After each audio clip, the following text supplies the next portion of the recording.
Okay, so what is your Business Hedgehog? How do you find it? Well, you know what the Business Hedgehog is. It's the monetization of your passion and talent.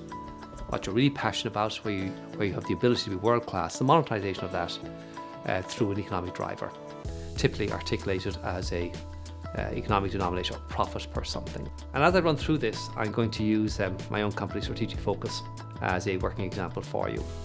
I recommend that you refer to the blog that's attached to this video log.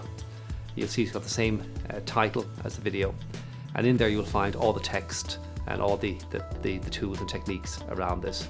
In this video, I'm just going to touch on them briefly.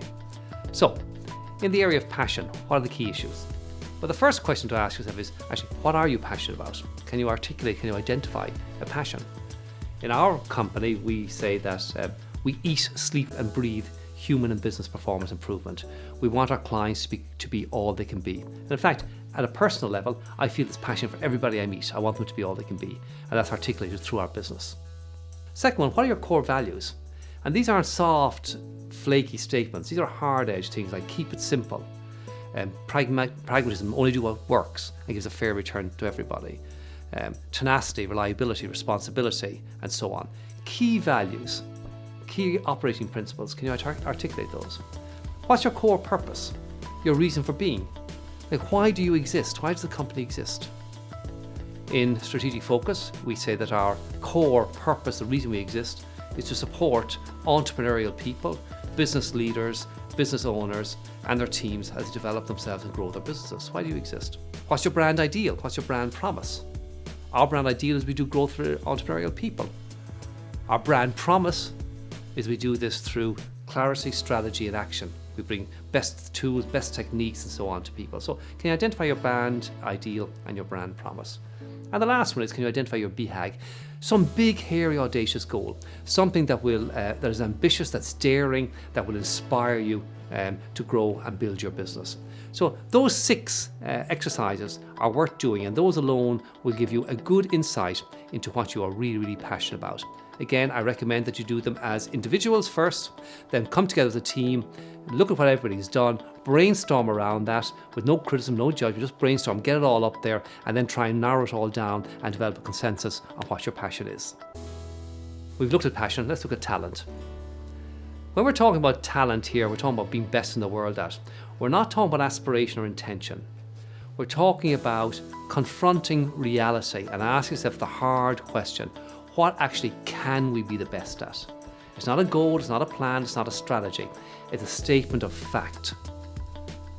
And equally important, what we feel we cannot be best at. I mean, look at what you're doing right now and ask yourself the question. Look at what you could be doing, what you should be doing, and ask yourself the question. Another great question to ask yourself is, what do you do particularly well in the company, as individuals and as a company? So what talent do you have as a team? What are the team really, really good at? And what's the company do really, really well? And another is, you can ask your clients, what feedback do you get from your customers? What do they say about your business? What do they say you do really, really well?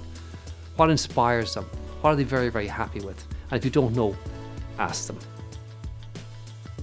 The economic driver is about discovering the single denominator, the thing that gives you profits while allowing you to pursue your passions. It's what drives your economic engine, what your business model is. It's profit per what. And I think a good way to think about this is to imagine a number that could help you determine where to apply resources, that could tell you whether you're trending forwards or backwards, that could tell you precisely how to drive your business forward, that could be a rallying call for the team. Imagine one ratio, one figure, or one something that if everybody in the company knew what they said, this is the one thing we have to do, profit per this or this per this, whatever it is.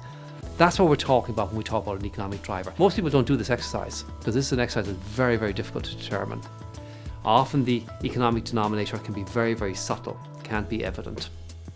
So it takes work, it takes intellectual effort to identify what it is.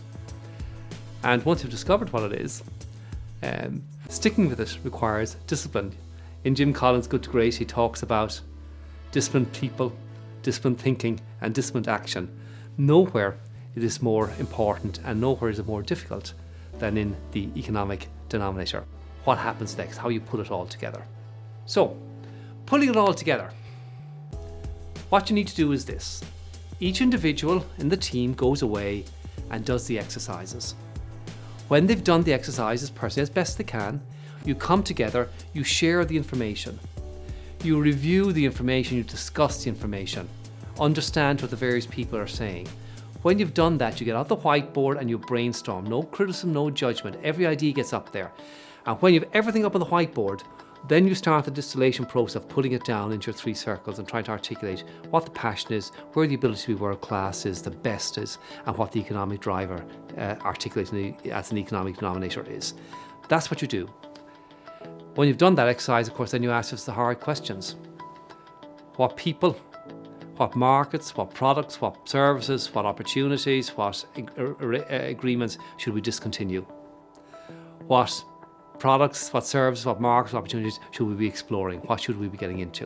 And you try and narrow down the focus of the company on the core things that are your future, that are sustainable, that you can build on, and that allow you, as we said in the beginning, that allow you to build economic success while pursuing your passion.